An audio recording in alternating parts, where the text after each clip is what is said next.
Good evening. On behalf of Indian Society of Hematology and Blood Transfusion, I welcome all the delegates for today's 26th Masterclass lecture.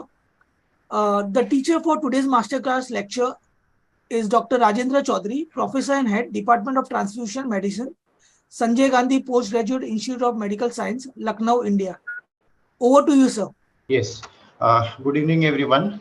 At the outset, I would like to thank Indian Society of Hematology and Blood Transfusion for inviting me to deliver the talk on the blood components and transfusion. And I was told to speak on only blood component and transfusion. I was not told to take the case studies. So I have not included any case studies in the today's presentation. It is a general lecture. So let us define what is blood component and what is fraction. So there is a confusion between these two terms. So blood components are the part of a single unit of blood, and they are separated from the blood, whole blood, by physical means. And the examples are packed red blood cell, transfusion plasma, cryoprecipitate, or platelet concentrate. While fractions, they are prepared from a large volume of pooled plasma, and this undergoes a chemical process called as fractionation. So this is the basic difference between components and the fraction. Components are obtained from the single unit of blood, while fractions, they are obtained from large volume of pooled plasma, and this undergoes pathogen inactivation process and fractionation. And the examples of fractions include albumin, coagulation factor concentrates, or IVIG. This table shows various blood components that are available for the clinical use and plasma fractions. For example, oxygen carrying components like red cell components, platelet product, plasma products. So these are all blood components. While plasma fractions include coagulation factor concentrates, oncotic agents like albumin, or immunoglobulin like Rh immunoglobulin, or IVIG, or hepatitis B immunoglobulin. Now, the basic question is why we want to promote components and we want to discourage whole blood. So in today's modern era of medicine, there is no place for whole blood. So why we want to promote as a transfusion medicine specialist, we will never entertain a request for whole blood. All of you know that there is a perennial shortage of blood in this country. So we have to preserve the precious human resource, which is blood. So with the help of whole blood, you can manage only one patient. However, with the blood components, you can manage at least of patient. For example, the packed red blood cells can be given to thalassaemic patient. Transfusion plasma can be given to a patient who is bleeding because of coagulation deficiency, or the platelets can be given to thrombocytopenic patient, and the cryoprecipitate can be given to a patient with decreased fibrinogen. So you can see that with the components, you can manage 4 different categories, but this is not possible with whole blood. The second important reason why we want to promote component is the storage requirements of different components. For example, the red cells, they survive at 2 to 4 degrees Celsius, while the temperature for storage of platelet is 22 degrees Celsius. And the coagulation factors which are present in plasma as well as in cryoprecipitate, they are stable at minus 40 degrees Celsius. So this is not possible with the whole blood, because whole blood will be kept at 4 degrees Celsius, in which all the platelets, after 24 hours of storage, all the platelets, all the coagulation factors, labile coagulation factors particularly, they will be disintegrated. So there are specific storage requirements of different components. So this is possible only with the components. Then optimum management of patient is possible with component because it provides a concentrated dose of required component. For example, if there is a patient of say thrombocytopenia with the count of say 10,000 and you have to increase the count up to 30,000. So with components, that is platelet concentrate, you can just give 4 random platelet and the count will increase up to 30,000. So this will not be possible with whole blood. The components avoid circulatory overload, and it also minimizes the transfusion reaction. So these are the various reasons for which we want to promote blood components and not the whole blood. So for example, here there is a patient, hypothetical patient, that is a 20 years old male patient with aplastic anemia and admitted in the hospital with the mucocutaneous bleeding. The platelet count is about 10,000 per microliter and the hemoglobin is 9 gram per DL. Now, in the absence of component, if you want to manage this patient only with whole blood, so you will have to provide fresh, warm whole blood, because as I mentioned earlier, the platelets will disappear at 4 degrees Celsius. They will become non-functional at 4 degrees Celsius storage.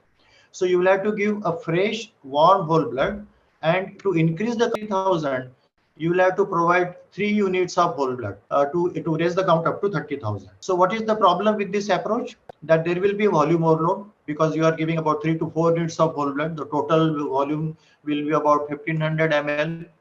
So there will be volume overload in the patient. You are wasting other components because patient needs only platelet. So with whole blood, you are wasting red cells, you are wasting coagulation factors, and then there is an increased risk of transfusion reaction because of the plasma, because of the WBCs. There will be allergic reactions, there will be febrile non-hemolytic transfusion reaction.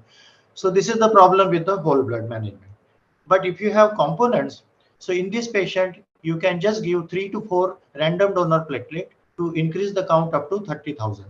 And the advantages of this approach is that there is no volume overload with 3 and 4 RDP liquid or the fluid. And with this approach, the precious resources, that is the red cell, plasma, coagulation factors, they are spared, and there is decreased risk of any adverse effect with this approach. So you can see that this is a very simple example why components are essential for management of patients. So we take advantage, the principle of component separation. We take the advantage of the size of the different components of the blood and their density. So like platelets, they are the lightest, then followed by lymphocyte, monocyte, granulocyte, and then red cell. So because of this, the property of these cells, different components of the blood, we separate different layers. The plasma, after centrifugation of the whole blood, we get the supernatant plasma, then there is the buffy coat, and then there is a packed red cell. So we separate plasma, which is stored at minus 40 degrees Celsius, called as fresh frozen plasma. Then there is the packed cell. And from the buffy coat, we get platelets. We separate platelets from the buffy coat. So this is a simple principle of component separation. I'm not going into the details how the process is done.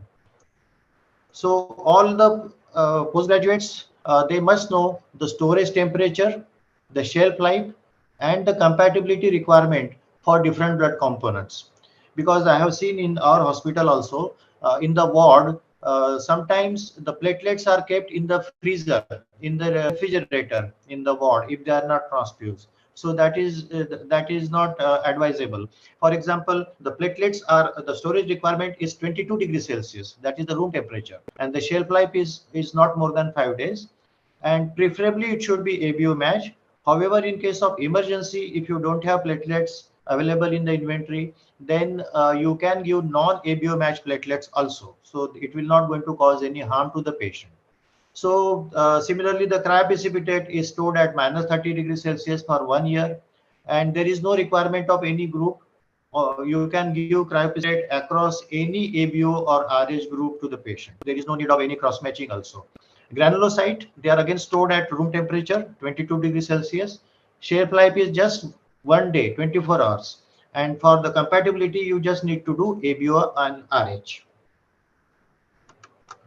Now I'll describe some characteristics of the routine blood component, that is conventional blood components, which is packed red blood cell, fresh frozen plasma, platelet concentrate, and the cryoprecipitate.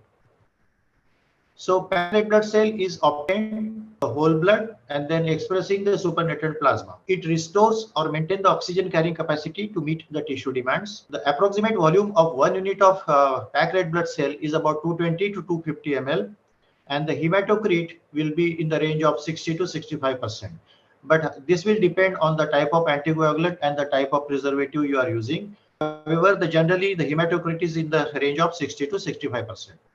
1 unit of transfusion of packed red blood cell will increase the post-transfusion hemoglobin by 1 gram per dl in the absence of hemolysis and bleeding in the patient. So this is how you can calculate how many units of packed red blood cells are required in the particular patient, because you can 1 unit will increase hemoglobin by 1 gram. In pediatric patient, the 1 unit transfusion will increase the hemoglobin by 2 gram per dl.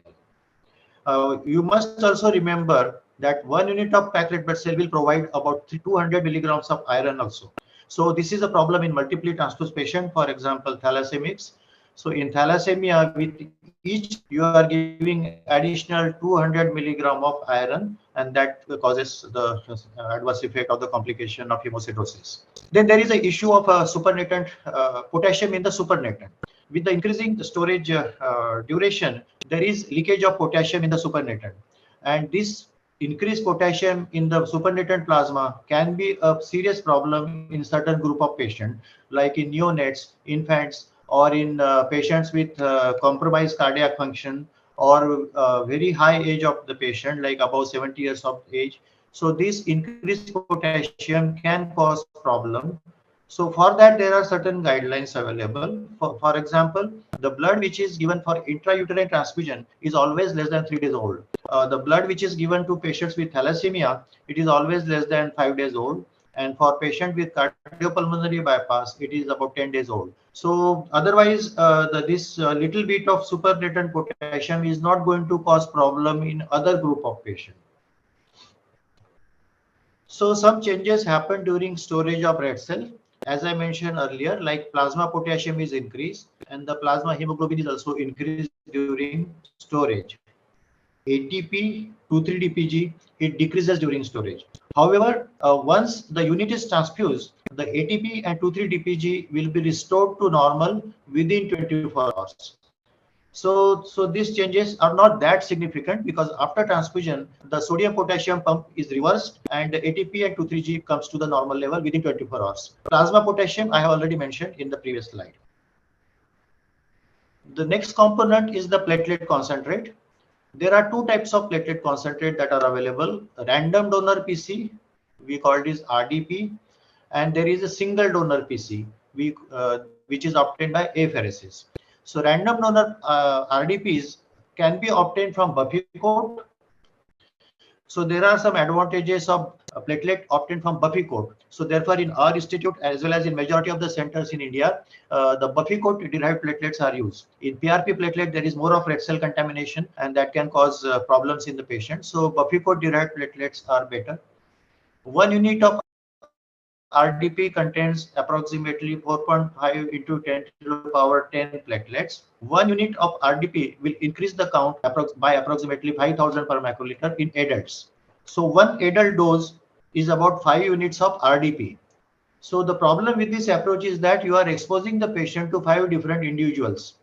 So with that, if you increase the exposure, then there is an increased risk of infection transmission, increased risk of alumnization. So we don't want to expose the patient to many donors. So for that, there is alternative, which is apheresis platelet or the single donor platelet. This is obtained by apheresis machine, and the 1 unit contains approximately 3 into 10 to the power 11 platelets. So here just 1 unit of transfusion of SDP will increase the count by 30,000 per microliter. So this is enough to stop the bleed, and the patient is exposed to just one donor, as contrast to the RDP, where the patient will be exposed to 5 to 6 different donors. So this is the advantage of single donor platelet or apheresis platelet. Now, what are the indications where you want to give platelets? So platelet transfusions are very effective when there is a decreased production. For example, in cases of aplastic anemia, acute leukemias, or marrow is suppressed because of chemotherapy or the radiotherapy. In this condition, the platelet transfusion will be very effective. But platelet transfusion will not be effective in case when there is an increased destruction of platelet. For example, in patients with ITP or thrombotic thrombocytopenic purpura, or if there is a splenomegaly, or patient is getting some medication like amphotericin B. So in this condition, there is increased destruction of the platelet. So platelet transfusion will not be very effective. However, in case of ITP, if there is a risk of hemorrhage, then definitely you should give platelet transfusion, but it will not be very effective. So what are the triggers for platelet transfusion? So if there is a stable patient who is not bleeding, then the platelet count should be maintained about 10,000 per microliter. So all leukemia patient, AML or ALL, they can safely be maintained at 10,000 per microliter. There is no need to transfuse unless there is a bleeding or unless there are some compounding factor like sepsis. If there is a sepsis, then you will have to maintain the platelet count a little higher.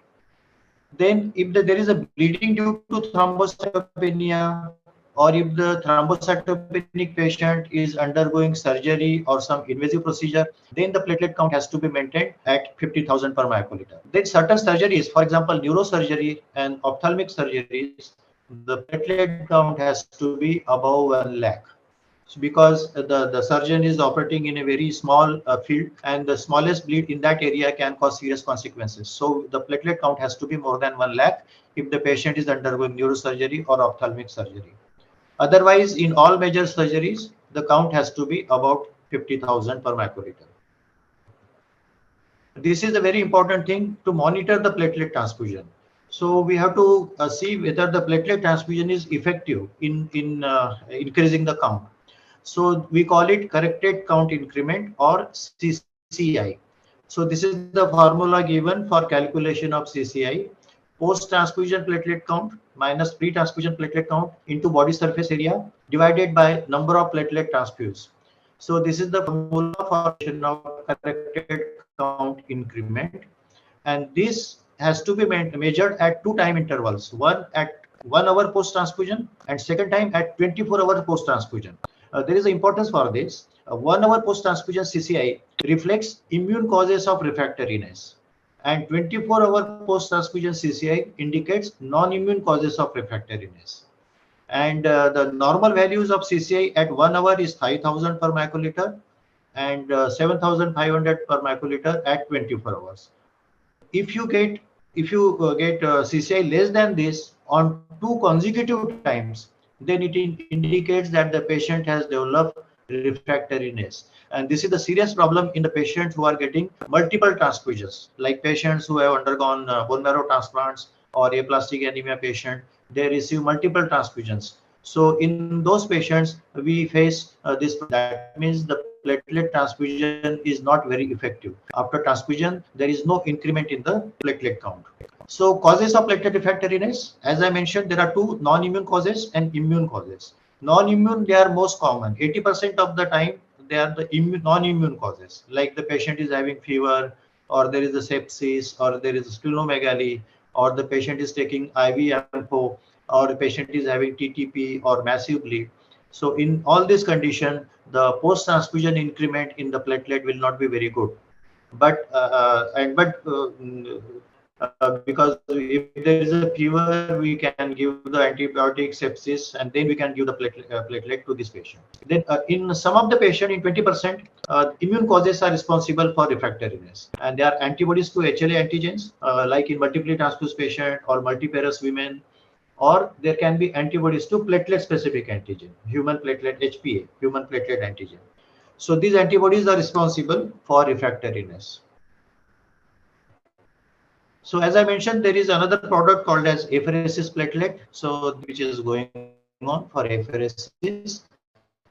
Now, what are the advantages of apheresis platelet over RDP? So first thing is that matching for ABO, RH, HLA matching, or platelet antigen matching is possible with the help of SDP, because there is only one unit is involved. But in case of RDP, you will have to do the 6 unit for one dose. So that is very difficult. So with SDP, this is quite possible.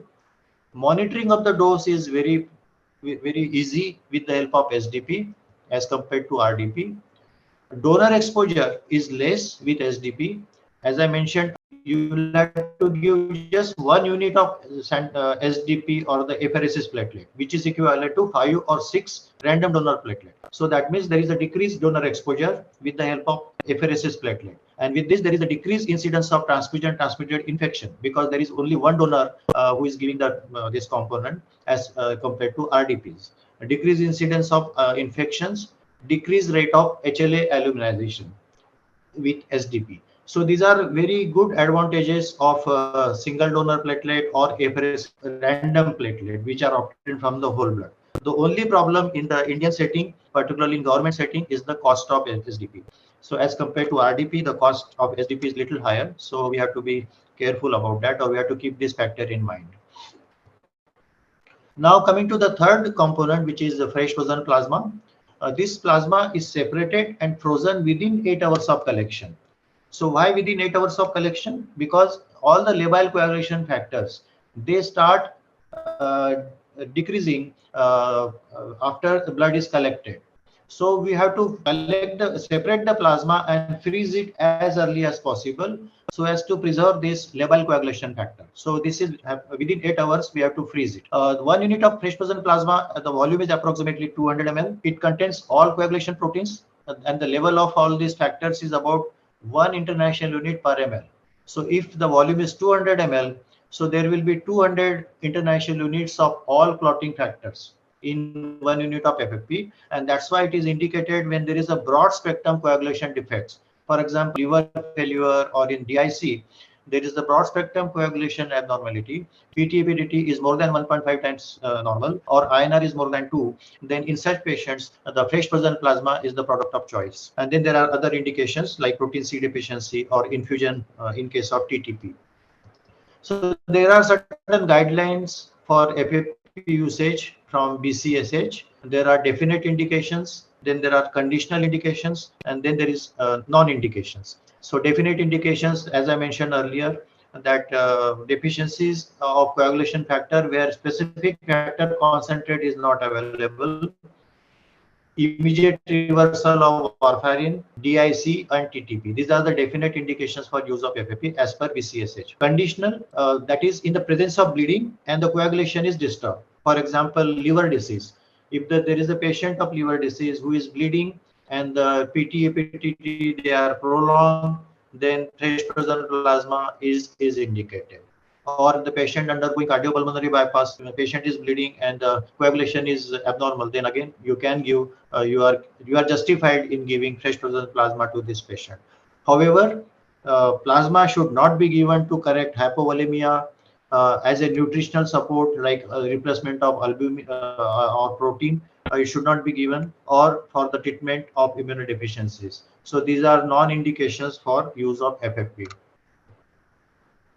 So this is it is given in the dose of 10 to 15 ml per kilogram body weight, and you have to monitor the post-transfusion response. Clinically, you can see whether the bleeding is stopped after giving fresh frozen plasma, and in the laboratory you can see whether the PT-APDT is corrected. But here I would like to emphasize that do not treat the lab values.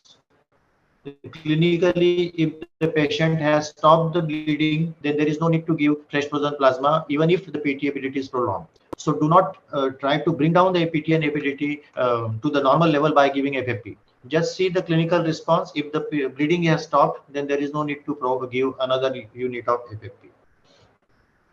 Then the fourth component, which is called as a cryoprecipitate or anti-hemophilic factor.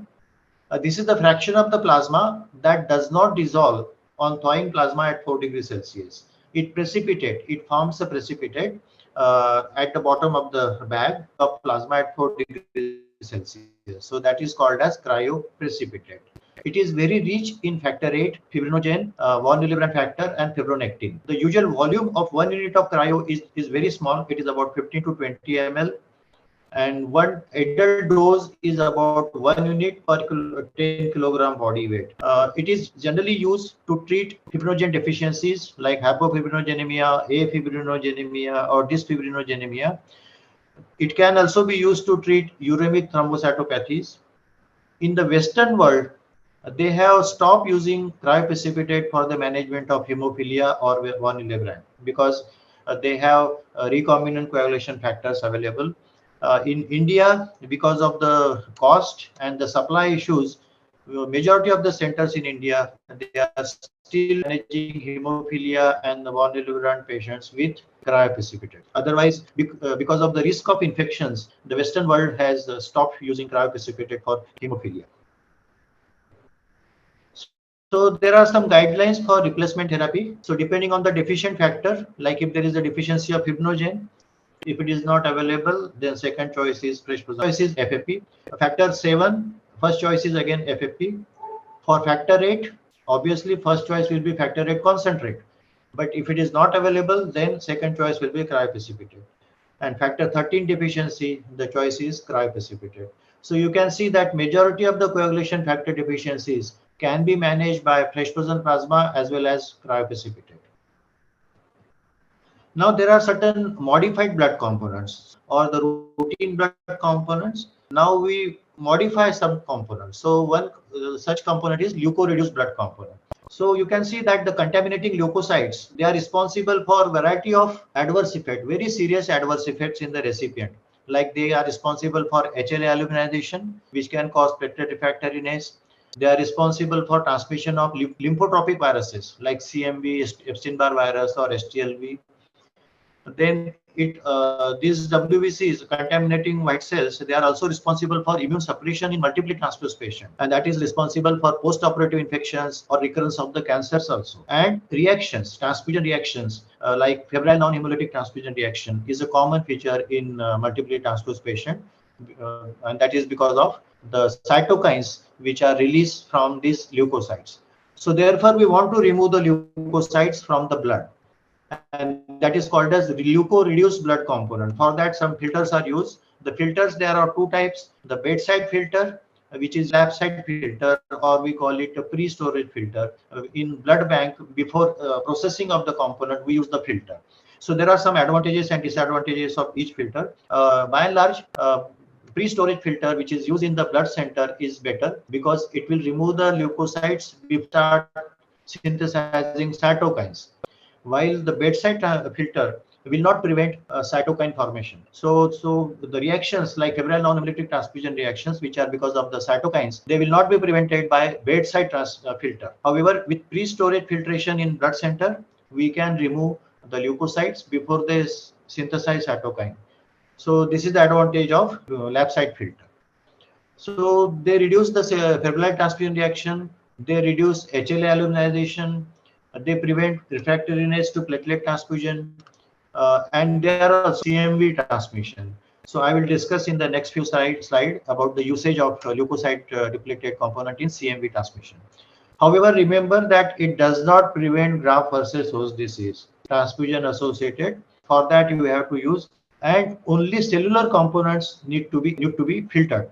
But granulocyte and the stem cell should not be filtered. Remember that granulocytes and the stem cell should never be filtered, leucofiltered. Otherwise, all cellular components such as red cell and the platelet, they should be leucofiltered. Another component, modified component, is the wash red cells. So washing, we do washing with the help of normal saline, and with the help of this, 100% of the plasma proteins, they are removed from the RBCs, and it also removes white cells, WBCs also. And indications, it is given when there are several consecutive reaction, urticarial or anaphylactic type of reaction, allergic reaction to transfusion. Uh, just one reaction is not an indication for wash red cell. The reaction has to be consecutively happening, and this is a problem in multiply transfused patient like thalassemics or a patient with myelodysplasia or other aplastic anemia. Those who receive multiple, sometimes they experience repeated allergic reactions. So we have to do the washing of the red cell. So there is a word of caution here, because it is an open system. We are adding normal saline from outside, so there is a risk of bacterial contamination. So we have to be very careful when we do the washing, that everything has to be sterile. It has to be done under a biosafety cabinet, and so as to remove the bacterial risk of bacterial contamination. And the shelf life of the component is decreased to just 6 hours to maximum 24 hours after washing. So even if you are using a fresh blood, like 3 days old blood, but if it is washed, then the shelf life. Now another modified component is the irradiated blood component. So this is helpful for prevention of transfusion associated graft versus host disease. So irradiation prevents T cell proliferation and ability to attack the recipient's tissue that can cause TAGVHD, transfusion associated graft versus host disease. Mind you that GVHD, transfusion associated GVHD, is fatal in almost 90%, in more than 90% of the patient, it is fatal. So therefore, it is very important to put up TAGVHD. And for that, irradiators are available. This irradiator from Nordion is available in our department, and this is containing radioactive isotope cesium-137, and the dose is given about 2,500 rads or 25 gray. And these are the general indication, very common indications for irradiation. The donor units obtained from first degree relatives that is the sister of the patient donating blood for the brother, or brother is donating for the sister, like that. So donor units from first degree relatives, because of the HLA homology between the first degree relatives, there is an increased risk of GVHD. So these units should be irradiated. HLA matched donor units, intrauterine transfusions, immunodeficiencies, premature newborns, patients who have undergone chemotherapy and irradiation, patients who have received bone marrow transplant or stem cell transplant, and patients with solid tumors, and particularly the patient with Hodgkin disease. Very high risk of TAGVHD in Hodgkin's. So these are the very common indications for irradiation of blood components. There is another component called as antigen negative blood component. So this is given when the patient has developed red cell alloantibodies. And these kind of alloantibodies are common in patients who have received multiple transfusions. Like in India, about 8 to 10% of the thalassemias, they have developed red cell alloimmunization. At my center, we are managing about 400 thalassemics, and about 8% of them have developed red cell antibodies. The common antibodies are against the E antigen, K antigen, and small c antigen. So in such patient, you have to provide negative blood, antigen negative blood. If the patient has developed, say, anti-E, then you will have to provide E antigen negative blood. So how to obtain that blood? So there is a formula for that, which depends on the incidence of antigen in the general population. For example, in case of anti-E, the prevalence of E negative is about 70% in India. So which means that if you screen 10 units for E antigen, you will be able to find 7 units that are a patient who has developed anti-E. But the situation gets more difficult if the patient has developed antibodies against very high frequency antigen. For example, antibody against small E antigen. Small E antigen, which is present on 99% of the general population. So it is very difficult to find E antigen negative blood, small E antigen negative blood. So just 1% of the donor will be small E antigen negative. So you will have to screen hundreds of donors to find one unit which is small E negative. So this is the problem in multiply transfused thalassemics. So, but fortunately, anti-E antibody is not so common. The common antibodies are anti-capital E, anti-Kel, and anti-small c. So this is called as antigen negative blood. So these are the indication where CMV negative blood components are advised, like CMV negative fetus or pregnant woman, CMV negative newborn, CMT negative BMT recipient with CMV negative donor, then HIV infected recipient, CMV post BMT recipient with CMV positive or negative donor. So these are some indications for giving CMV negative blood component. However, the problem in India is that the prevalence of CMV in general population is very high. The IgG antibodies against CMV is positive in about 90 to 95% of the general population. So it is very difficult to find a CMV negative blood donor. So what is the alternative? So in such a situation, so there is a beautiful study published in the Blood, though it is a old study, but it is a very good randomized control trial. Uh, there were about 500 leukemia patients who have undergone bone marrow transplant. So they divided the patient into two groups. 252 patients received CMV seronegative products. They obtained the blood from the donor who are CMV negative, and 250 patients were given leukofiltered blood products. So then they followed the patient after bone marrow transplant. So there you can see that there is hardly any difference between the two groups. So out of 250, two patients developed CMV infection and the CMV disease when they were given CMV seronegative product, as opposed to just 3 patients when they were given leukofiltered products. So you can safely use a leukofiltered blood product as an alternative for CMV negative blood component. So centers in India as well as abroad also, they are using leukofiltration as an alternative for CMV negative blood components. Then there is another term called as uncross match blood. So this is used only in dire emergencies, like when there is a massive bleed, only in those patients, or there is a risk of exsanguination, then only in those patients uncross match blood can be given. However, However, preferably the patient should be given ABO RH group match blood because it takes hardly 5 minutes to do the ABO grouping and the RH typing.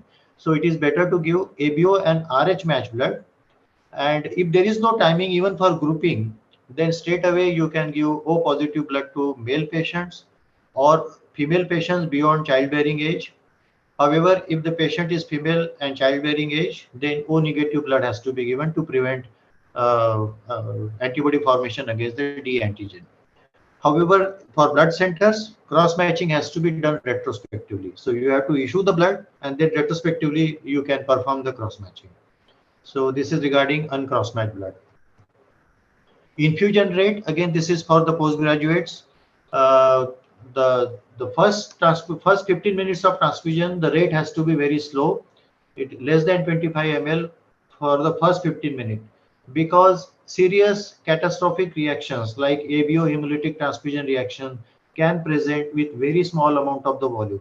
So the rate of the transfusion should be very slow. For red cell, the rate is about 1 unit over 2 hours to up to 4 hours, maximum 4 hours, one unit of red cell transfusion. And for platelet, plasma, and cryo, it depends whether how many units you are transfusing. If it is only 1 unit of RDP or 1 unit of plasma or 1 unit of cryo, then it should be finished within 40 minutes.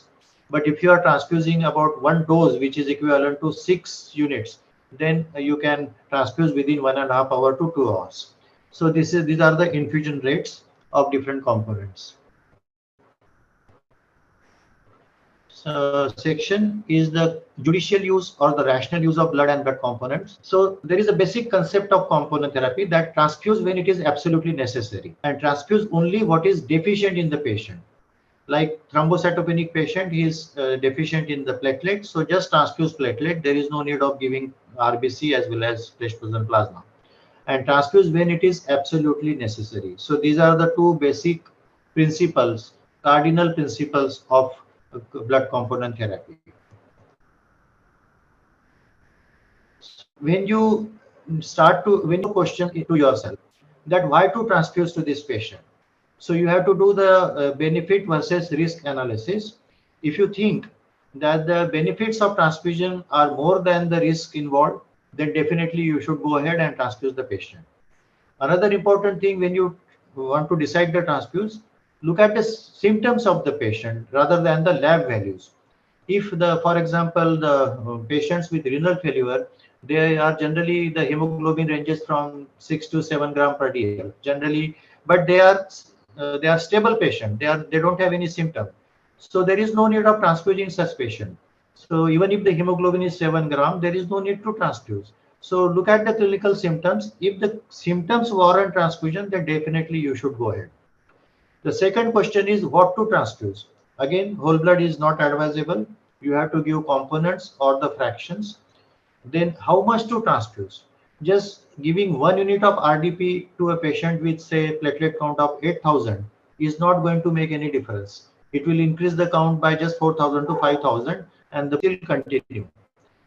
So if you want to help the patient, then you have to give one complete dose of hemostatic dose, which is about say 5 units of RDP or 1 unit of SDP. So calculate the dose, required dose, and see the improvement in the symptoms. If the patient is responding to your transfusion, then there is no need to give further transfusion. And here again, I want to repeat, not to treat the laboratory values. If the patient has stopped bleeding in spite of the like a PT or APDT is prolonged, then no need to give fresh frozen plasma. And the final question is how to transfuse. So here, whether you want to do the warming, filter you want to use, microaggregate filters, or warming of blood. So how to transfuse. So these 4 questions are very important whenever you want to decide to transfuse to a patient. So this is the risk benefit analysis. If the patient is having hemoglobin less than 7 gram per dl, then the benefits are more than the risk. Then definitely the patient should be transfused. If the hemoglobin is more than 9, so the risk is more than the benefit, so there is no need to transfuse.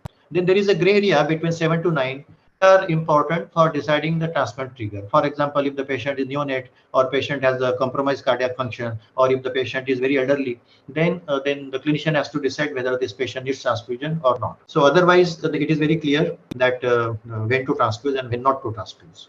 So the risk versus benefit. So there is a risk. There is a benefit in the form of cheese, but there is a risk that this mouse can be trapped. So this analysis has to be done before you want to, like fresh blood, then empirical, pre-surgical buildup of the hemoglobin, wound healing, or enhancement of general well-being of the patient. So there is no scientific basis for transfusion in such conditions. So this has to be stopped. The only indication for whole blood is acute blood loss, and that too more than 40% of the total blood volume. If it is just 10 to 15% of the total blood volume loss, it can be managed with crystalloids and colloids. But when the acute blood loss is more than 40%, then like in cases of massive transfusion in trauma, then definitely whole blood can be given, because this patient needs all the blood components. They need platelet, they need volume, they need RBCs, so better to give whole blood. And another condition like exchange transfusion in neonates. But again, in my center, I don't have a single unit of whole blood in my department. We give reconstituted whole blood. That is, we combine 1 unit of FFP and 1 unit of RBC, and that's how we make it a whole blood, and that is given. But justified in giving whole blood to exchange transfusion in neonates. So these are the only two indications for whole blood transfusion in today's modern medicine. So red cell transfusion in chronic anemia. Evaluate the etiology of anemia. The anemia is because of autoimmune hemolytic anemia. If it is a warm AIHA, then definitely you should avoid the transfusion. If it is cold anemia, then better the patient should be given iron therapy. So rest of the things I have already covered. So this is, I think, the last slide. So this slide summarizes the potential of human blood. 1 unit of blood, you can have 4 components: red blood cell, plasma, platelet, cryo. They have different storage requirement and different indications. And so this is how the component therapy is used.